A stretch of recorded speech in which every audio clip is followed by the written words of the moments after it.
Praise the lord అందరికీ. ఈరోజు కీర్తనలు 8వ అధ్యాయము 1 నుండి 9 వచనాలు చదువుకుందాం.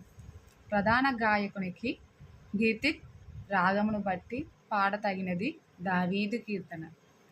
యెహోవా మా ప్రభువా, ఆకాశములలో నీ మహిమను కనపరచువాడా, భూమి అంతటా నీ నామము ఎంత ప్రభావము గలది.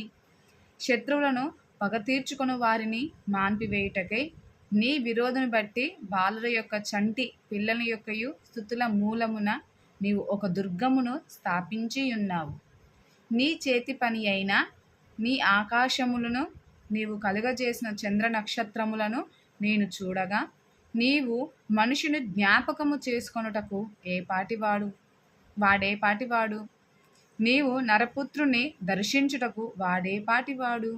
దేవుని కంటే వానిని కొంచెము తక్కువ వానిగా చేసి ఉన్నావు.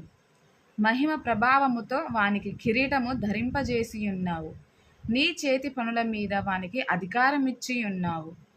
గొర్రెలన్నిటినీ, ఎడ్లనన్నిటినీ, అడవి మృగములను, ఆకాశ పక్షులను, సముద్ర మత్స్యములను, సముద్ర మార్గంలో సంచరించు వాటన్నిటినీ వాని పాదముల క్రింద నీవు ఉంచి ఉన్నావు. యెహోవా మా ప్రభువా, భూమి అంతటా నీ నామము ఎంత ప్రభావము గలది. ఆమేన్.